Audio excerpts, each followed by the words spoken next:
सलाम नाज़रीन, तीसरा प्रोग्राम स्पोर्ट्स अवर आऊँ सूरज कुमार। अज मुख्तलिफ शहर ने गालबल कंदासीं। पाकिस्तान सुपर लीग सीज़न 10 जारी आ। अज कोई मैच ना है, अज रेस्ट ॾींहुं आहे, मतलब अज आराम जो ॾींहुं आहे बेसिकली। अधु टूर्नामेंट थी चुको आहे। कंहिंजी केतिरी पोजीशन मुस्तक़िम में, कहिड़ी टीम जेका प्ले ऑफ लाइ क्वालिफाई करे पई, कहिड़ा खिलाड़ी केतिरो परफॉर्म कयो आहे, इन्हनि सभिनी शयुनि ते डिस्कस कंदासीं। उनखां गॾोगॾु जेका आहे वीकेंड ते तव्हां ॾिठी त कुझु ख़बरूं आयूं त कोई 20 जे क़रीब इंडियंस जेका PSL जी ब्रॉडकास्टिंग में कम पियो कयो, उन्हनि खे वापसि इंडिया जेका मोकिलियो वियो आहे। तव्हां सभिनी खे ख़बर आहे पहलगाम अटैक खां पोइ मुख़्तलिफ़ सिचुएशन जेका आहे उहो क्रिएट थी चुकियूं आहिनि, जंहिंजी वजह सां क्रिकेट ते बि असरात थियनि पिया। हाणे शायदि फ्यूचर में पाकिस्तान इंडिया जा मुक़ाबला बि उनजे असर ज़ेरे असर अचनि। बहरहाल इन सभिनी शयुनि ते ॻाल्हि ॿोल कंदासीं ऐं स्टेट्स तव्हांजे अॻियां शेयर कंदासीं त हिन वक़्तु ताईं कहिड़ो खिलाड़ी जेको आहे वधीक रन्सूं ठाहे चुको आहे PSL में। पाकिस्तान जेका T20 टीम आहे डेफिनेटली उन T20 टीम मां कहिड़ा खिलाड़ी जेका आहे PSL जे अंदरि परफॉर्म कनि पिया ऐं जंहिं वॾी तादाद में परफॉर्म कयो बि आहे हिन PSL जे अंदरि। बहरहाल मुख़्तलिफ़ शयुनि ते ॻाल्हि ॿोल कंदो। शोएब रहमान साहब असां सां गॾु मौजूदु आहिनि। शोएब भाई अस्सलाम वालेकुम। वालेकुम सलाम, क्या हाल है सूरज, खैरियत है? सर बिल्कुल ठीक ठाक। सर जी दो खबरें आई। एक तो ये कि आडम मिलने जो कराची किंग्स के थे वो इंजरी के बायस जो है वापस चले गए। उन दूसरे मैच में इंजरी हो गई थी तो अब वो न्यूजीलैंड वापस चले गए। उनकी जगह पे फिलहाल तो साद बैग को रखा गया, लेकिन डेफिनेटली कोई ना कोई रिप्लेसमेंट आएगी। इसी के साथ साथ पेशावर ज़ल्मी की टीम में भी एक रिप्लेसमेंट हुई है। वहाँ पे जो नायद राना है बांग्लादेश के, उन्होंने ज्वाइन किया है पेशावर ज़ल्मी को। पेशावर ज़ल्मी हालांकि स्ट्रॉन्ग टीम है, लेकिन इस बार कोई खास परफॉर्मेंस नहीं दिखाई है पेशावर ने। इस्लामाबाद आपके सामने है कि सबसे ज़्यादा ऊपर पे है, नंबर 1 पे है और ऑलमोस्ट प्ले ऑफ के लिए भी क्वालिफाई कर चुके हैं वो। और नीचे सबसे मुल्तान सुल्तान है, सिर्फ एक मैच वो जीते हैं। इन सब चीज़ों में शोभाई बात करते हैं। शुरुआत सबसे पहले मेरे ख्याल से उस क्रू से कर लेते हैं जो 20 इंडियंस थे PSL की ब्रॉडकास्टिंग टीम में, वो वापस चले गए हैं इंडिया और उसकी जगह पे कोई ऐसा कोई खास मसला पेश नहीं है, यानी कि उनकी जगह मुतबादिल लोग मौजूद थे, उनको लेके आए और वापस PSL उसी शान और शौकत से चल रहा है। आज बहरहाल एक रेस्ट डे है तो हम सारी चीज़ों को सम अप करते हैं आज। शोभाई कैसे देख रहे हैं अब तक का जो PSL गुजरा है? वही वलवला, वही जोश आपको दिखा है और वही क्रिकेटर्स परफॉर्मेंस करते हुए आपको दिखे हैं या नहीं? इस बार कुछ मुख्तलिफ है PSL? नहीं, बिल्कुल हमारा टूर्नामेंट वैसे ही चलता रहेगा, उतार चढ़ाव आता रहता है। इंडिया की हमेशा से कोशिश रही है कि जनाब हमारे क्रिकेट को मकसद एक जंग का माहौल क्रिएट कर दिया जिसमें कहीं भी पाकिस्तान की कोई इन्वॉल्वमेंट नहीं थी। मतलब इधर अटैक हुआ नहीं और अगले ही लम्हे आपने बगैर किसी तहकीक के पाकिस्तान को डाल दिया। बहरहाल वो इंडिया जाने, उसके काम जाने, मगर इंशाल्लाह हमारे टूर्नामेंट पे कोई असर नहीं पड़ेगा। वक्ती तौर पर अरेंजमेंट में उस पर फर्क पड़ जाता है, मगर इंशाल्लाह हमारा टूर्नामेंट वैसे ही जारी और सारी रहेगा और अरेंजमेंट उसकी मौजूद थी। मकसद लोगों ने जाना था, ब्रॉडकास्टर थे, काफी इंडियन थे और लोग हमने वागा के जरिए जो है ना हिफाजत जो है यहाँ से हमने उनको पहुंचा दिया। हाँ, अच्छा सर जी देखिए कुछ ऐसे खिलाड़ी है जिनका मैं आज तस्करा करना चाहता हूं कि वो शायद पाकिस्तान टीम का हिस्सा है, मुस्तकिल हिस्सा है, लेकिन इस PSL में कोई खास परफॉर्मेंस दिखा नहीं सके। स्पेशली सैम अयूब, यानी सैम अयूब का आप देखें इस PSL के अंदर कोई खास परफॉर्मेंस नहीं है। खुशदिल शाह है आपके सामने, इरफान खान न्याजी है, शादाब खान कुछ बेहतर दिखाई दिए, लेकिन इनके साथ एक और मोहम्मद हारिस है, हसन नवाज है। हसन नवाज ने अब तक जो है PSL के अंदर 5 मैचेस खेले हैं, 17 की एवरेज से सिर्फ 86 रन बनाए, जो कि पाकिस्तान का प्रोमिनेंट ओपनर है। इसी तरह मोहम्मद हारिस की आपके सामने अगर मैं स्टेट शेयर करूं तो फिर 35 की एवरेज से 210 रन बनाए। इसी तरह खुशदिल शाह ने कुछ अच्छी परफॉर्मेंस दिखाई है, 25 की एवरेज से कुछ विकेट्स भी लिए इन्होंने, कराची किंग्स को 2 मैचेस भी जीता है। लेकिन इरफान खान न्याजी अगेन 25 की एवरेज से सिर्फ 339 जो है रन बना सके और बड़ी कम एवरेज 10 की एवरेज है सिर्फ। तो ये जो खिलाड़ी हैं जो कि पाकिस्तान टीम का मुस्तकिल हिस्सा है वो परफॉर्मेंस दिखाने में नाकाम रहे हैं, तो कैसे देख रहे हैं मुस्तकबिल सर जी? यार ये बड़ा लम्हा फिक्रिया है, जितना के भी तुमने नाम दिए पाकिस्तान की मकसद टीम का हिस्सा है, गाय बगाए टीम में सेलेक्ट होते रहते, खेलते रहते और उनमें से इत्तेफाक की बात है कोई भी परफॉर्म नहीं कर रहा।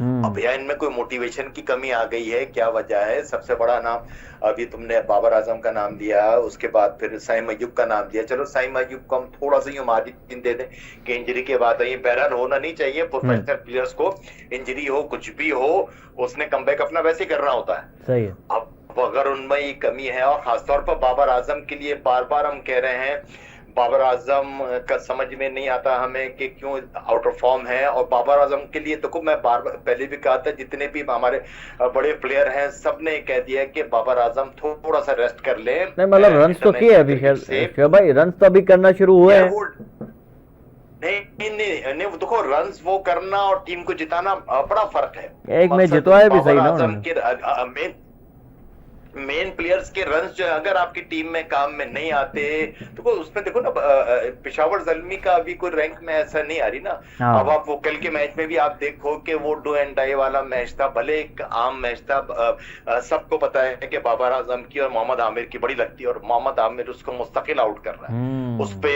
हमेशा वो उस पे रिव्यू पे भी जाते हैं, तो उनके साथ कुछ बैटिंग टेक्निक के मसाइल हैं। गवास्कर ने उनका बड़ा क्लियरली कहा कि जिस तरीके से उनकी बैकलिफ्ट है, जिस तरह वो खड़े होते हैं और नीचे आ रहे हैं, उनका अपना स्टाइल। यार गवास्कर जैसा प्लेयर बोल दे या अज़ीर अब्बास जैसा प्लेयर बोल दे, तो भैया आपने अगर तो वो भी बाबर नहीं सुनेंगे तो फिर आप किसकी सुनेंगे? यानी बाबर आजम आपके बाबर आजम के लिए सर जी, ये आमिर का जो रवैया था विकेट लेने के बाद, आप समझते हैं कि ठीक है यार एग्रेशन होनी चाहिए खिलाड़ी में, या कुछ ओवर हो गया बाबर आजम का आउट करने के बाद?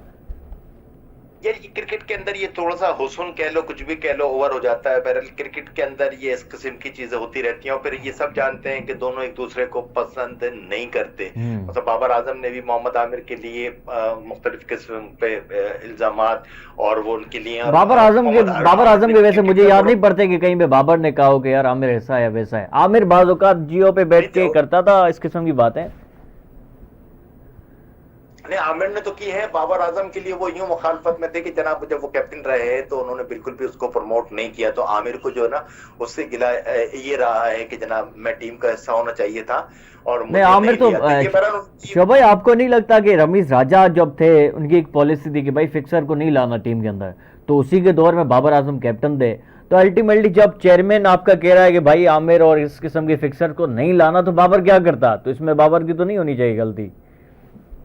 नहीं देखो, इसके अंदर एक मेरा ये मैं भी इस चीज के खिलाफ था कि यार सलमान बैठे होगा, ये होगा, नहीं आना चाहिए। मगर इसमें एक चीज, जब एक बोर्ड ने आपके क्लियर कर दिया, पाबंदी उठा दी, तो वो फिर आप या तो फिर आप पाबंदी नहीं उठाते। जब आपका बोर्ड जो है उसको क्लियर कर रहा है, पाबंदी हटा रहा है, तो फिर आप, मैं और आप, फिर आप क्या बोल सकते? बोर्ड ने हटा के उसको खिला ही रहा है ना।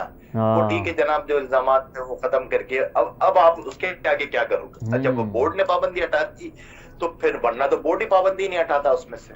अच्छा शोएब भाई, एक और खबर इस वक्त जो है ज़ाहिर गर्दिश है। हालांकि परसों एक नोटिफिकेशन भी निकला है पीसीबी की तरफ से, मुख्तलिफ खिलाड़ियों को मुख्तलिफ ओहदे दिए गए हैं, उसमें वहाब रियाज का भी नाम शामिल है कि जितने भी ये चैंपियंस कप होते हैं ना, उनकी जो सरबराही है या यूं कहेंगे चेयरमैनशिप है चैंपियंस कप की, वो इसके वहाब रियाज के पास दी गई है।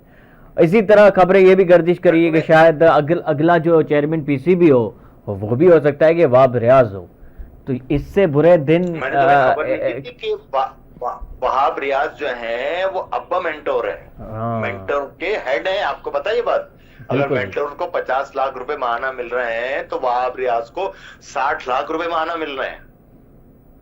तो ये समझ में नहीं आता वहाब रियाज ने कौन सा उनके करियर में एक पहले 6 बॉलें की थी उन्होंने शेन वॉटसन को, उसके अलावा कोई खास नहीं है जो याद रखी जाए। तो मुझे शायद उसका वो एक स्पेल ही याद है।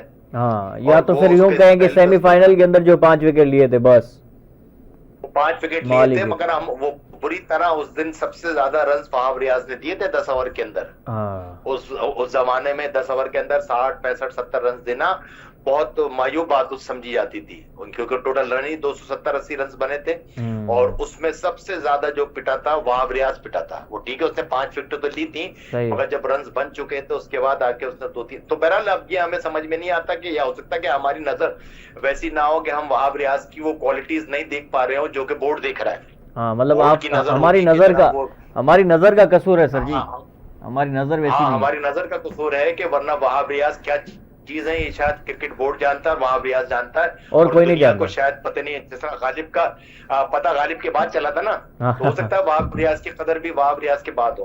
तो यही एक हमें समझ में आता है। अच्छा, हाँ, तो मतलब आप समझ रहे हैं कि नेक्स्ट अगर पीसीबी भी हो गए चेयरमैन तो कोई ताज्जुब वाली बात नहीं होगी, हो सकता है वो कोई ताज्जुब वाली बात नहीं होगी। उनके इतने छुपे हुए मकसद हुनर हैं कि जो कि अभी आश्कार नहीं हो रहे दुनिया में। तो हो सकता है उनकी बात हो तो वो आहिस्ता आहिस्ता पता। और पीसीबी ने भाप लिया है हाँ, कि वहाब रियाज जो है ना, हो सकता है कोई हमारी गुड लक है हमारी टीम की, मगर तो गुड लक ऐसी है कि मुस्तकिल बैड लक बनी हुई है। हाँ गुड अब लक क्या है। पता नहीं।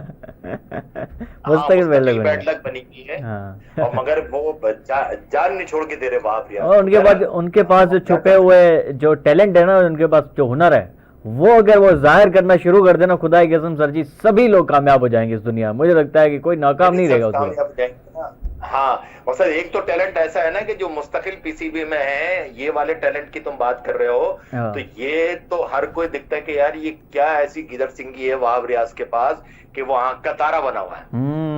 मकसद वो कहीं भी कोई मौका निकल जाए, कुछ तो आंख का तारा बने हुए, दामाद बने हुए, और एक हाँ। वहाब रियाज बना हुआ। अब ये पता नहीं वल्लाह आलम किनके दामाद हैं, किनके ससुर हैं, क्या है।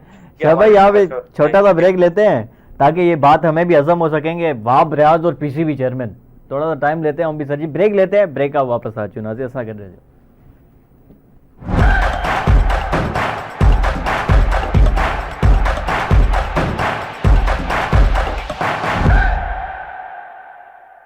वेलकम बैक नाज़रीन, असन अगर मौजूद है शोएब रहमान साहब। शोएब भाई, बाबर और आमिर का जो एक टाकरा होता है, और इस किस्म के टाकरे होने चाहिए मेरे ख्याल से। देखें, ये खूबसूरती है पीएसएल की और इस किस्म के मुकाबलों की।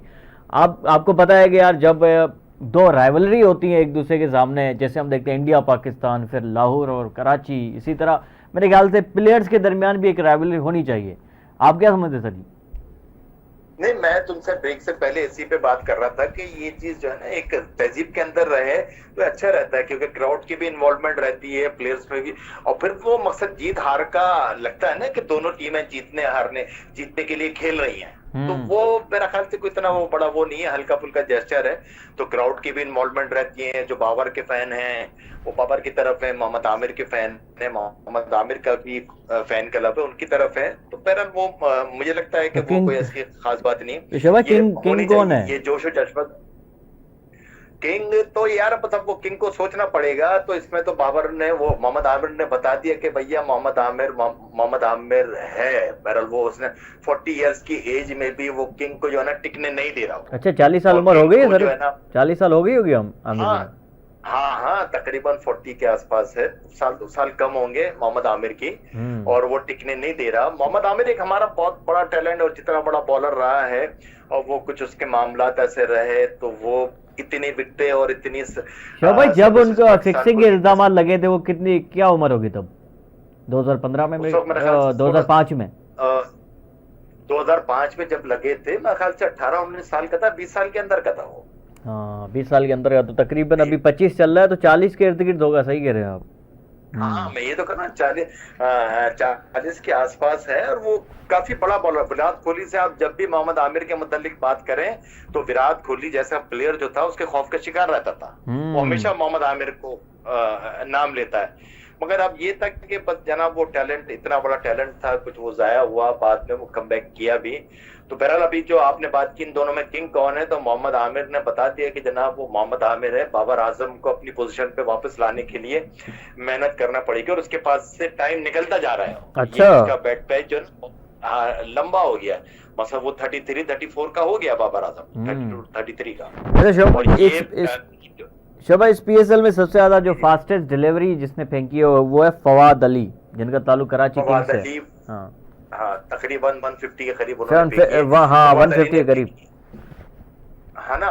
और वो आकिफ ने भी की है, 147 है। मगर सबसे, है ना, और सबसे खुशी की बात यह है कि वो बच्चा जो है अली रजा, वो मुस्तकिल फेंक रहा है और उसकी बॉलिंग में भी जान है और बड़ी अच्छी बॉलिंग का मुजाहरा कर रहा है। तो ये पाकिस्तान के लिए अच्छा साइन है कि आपके पास ये 150 के आसपास फेंकने वाले बॉलर नजर आने। बात सारी ये है कि ये मेंटेन कर सके। अरे शोभा देखे, जो है ना, हाँ जी मैं ये कह रहा था कि जिस तरह का हसनैन जो है खुद से जो है वाइट बॉल नहीं खेलना चाहता। अच्छा। ऐसा नहीं है कि उसको पीसीबी नहीं ले रहा। तो यार ये बॉलर्स की जब ये इस किस्म की चॉइस आ जाती है ना, तो क्या वो रेड बॉल नहीं खेलना चाहता हसनैन की। हाँ, तो जब आप इस किस्म के उस पर चले जाओगे तो भैया फिर वो रेड बॉल तो यार क्रिकेट है ना, रेड बॉल की क्रिकेट से ही आपकी व्हाइट बॉल की क्रिकेट सरवाइव करती है। सही है। मकसद जब आप लंबे लंबे स्पेल फेंकते हो वहीं से आपकी फिटनेस का पता चलता है, वहीं से आप बॉलिंग सीखते भी हो। और देखो सबसे बड़ी बात क्या है कि तीनों कंडीशन में आप बॉल करते हो। जब आप सुबह बॉल करते हो तो कंडीशंस अलग होती हैं, जब आप लंच के बाद बॉल करते हो कंडीशन अलग होती है, जब आप शाम टी टाइम के बाद बॉल करते हो कंडीशन अलग होती है, नाइट क्रिकेट में करते हो कंडीशन अलग होती है। तो ये चीजें जो होती हैं लर्निंग प्रोसेस होती है, बॉलर्स को बहुत सीखने का मौका मिलता है इन चीजों से। और ये बॉलर हमारे समझते नहीं है, पैटर्न ट्रॉफी या कायद आजम ट्रॉफी खेलने का बड़ा फायदा है। हाँ। तो अच्छा, मुझे ये थोड़ा बता देंगे पॉइंट्स टेबल है हमारे पास अवेलेबल पीछे, अगर एमपीसीआर के बता सकें। अच्छा ठीक है, अच्छा पॉइंट्स टेबल हम आपको दिखाएंगे। वैसे तो इस्लामाबाद सर फहरिस्त है, जैसे रेडियो जाता हम दिखाते हैं ऑडियंस को। अच्छा शोभा भाई, क्या लग रहा है, हाफ पीएसएल हो चुका है, 5 मैच खेले हैं जी। जी मैं कह रहा हूँ कि हाफ पीएसएल हो चुका है, आप अपनी टॉप 4 टीम्स बताते हैं, अगर पॉइंट्स टेबल भी थोड़ी देर में हम दिखाते हैं। या तुम्हें अगर याद हो तो तुमने पहले दिन हमसे पूछा था कि शुभ भाई आपके नजर में कौन सी टीम है, तो तुम्हारी तो टीम थी वो पेशावर ज़ल्मी। तो तुम्हें याद है मैं मुस्तकिल कह रहा, मेरे ख्याल से नदीम भाई ने भी इस्लामाबाद का नाम लिया था और मैं कह रहा था इस्लामाबाद। दूसरे नंबर पे तुमने मुझसे पूछा था, मैंने कहा था कोयटा हो सकती है। अच्छा पॉइंट्स टेबल दिखा दे स्क्रीन पे दिखा। जी जी हाँ कंटिन्यू सर। ये आपके सामने पॉइंट्स टेबल। इस्लामाबाद पहले नंबर पर है सर जी, 5 में से 5 मैचेस जीते हैं और वो रन रेट भी बहुत अच्छा है इनका, 2.34 का रन रेट है, वाह। अच्छा 10 पॉइंट के साथ सर इस्लामाबाद सर फहरिस्त है। लाहौर कलंदर दूसरे नंबर पर है, 6 में से 3 जीते 3 हारे हैं, 5 मैचेस खेले हैं। कोयटा ग्लेडिएटर्स ने 3 मैचेस जीते हैं 2 हारे हैं। कराची किंग्स ने 3 मैचेस जीते हैं 3 हारे हैं 6 में से, और 6 में से 2 जीते हैं। पेशावर ज़ल्मी ने 4 हारे हैं, और बिल्कुल आखिर में आपकी फेवरेट मुल्तान सुल्तान 6 में से 1 जीते हैं 5 हारे हैं। तो ये पॉइंट्स टेबल आपके सामने है। क्या लग रहा है, टॉप 4 टीम्स यही होंगी जो अभी टॉप 4 में है, या फिर इसमें हो सकता है पेशावर ज़ल्मी ऊपर चली जाए और या कोई टीम नीचे आ जाए? मेरा नहीं ख्याल पेशावर ज़ल्मी जिस तरीके से खेल रही है ऊपर जाए। ज्यादा चांस यही है कि शायद ये टॉप 4 जो है ना यही टीमें होंगी। अच्छा फिर हम उसकी बात करें, देखो पेशावर ज़ल्मी और मुल्तान, अब यहाँ पर सबसे बड़ा सवालिया निशान होता है कि जनाब टॉप ऑर्डर पे मुस्तकिल हमारे यहाँ बात हो रही है, बाबर रिजवान प्लेयर नहीं है, क्या नाम है, पावर प्ले के। और इन टीमों की एक हार की वजह भी ये है कि ये लोग अपने पावर प्ले को यूटिलाइज नहीं कर पा रही। जो टीम अब पावर प्ले के अंदर 70-80 रन नहीं करेगी उसके जीतने के चांसेस बहुत कम हो जाते हैं। वैसे तो सैम अयूब और बाबर आजम की जोड़ी तो बड़ी अच्छी है, लेकिन सैम अयूब पता नहीं क्यों इतने स्ट्रगल कर रहे हैं। ठीक है आपकी बात वो ठीक है कि कोई 2 से 3-4 महीने बाद आए वो इंजरी के बाद। इंजरी के तो हम शायद एक टूर्नामेंट का साइम अयूब को तो दे सकते हैं, हालांकि प्रोफेशनल प्लेयर है, मगर जो दूसरे प्लेयर हैं वो दोनों टीमों में परफॉर्म नहीं कर पाए, जिनकी तुमने नाम ली कि ना मोहम्मद हारिस कर रहे हैं, ना खुशदिल शाह कर रहे हैं, ना अपना इरफान खान नियाजी कर पा रहे हैं, ना रिजवान कर पा रहे हैं। अच्छा सर जी, ये सबसे ज्यादा जो रन स्कोरर हैं, टॉप स्कोरर, उसके नाम भी आ चुके हैं, वो है मोहम्मद रिजवान। सबसे ज्यादा रन बनाया 302 रन 6 इनिंग्स में 75 की एवरेज से। उसके बाद साहिबजादा फरहान है, उसके बाद जेम्स विंस हैं। साहिबजादा फरहान ने 236 रन बनाए 47 की एवरेज से। उसके बाद विकेट टेकर की अगर बात करें तो नंबर 1 पे इस वक्त हसन अली है, 6 इनिंग्स में 13 विकेट्स लिए हसन अली ने। जैसन होल्डर है दूसरे पे और अब्बास आफरीदी है तीसरे पे। तो ये 2 अच्छी फाइंडिंग आप कह सकते हैं साहिबजादा फरहान और हसन अली इस पीएसएल सीजन 10 से।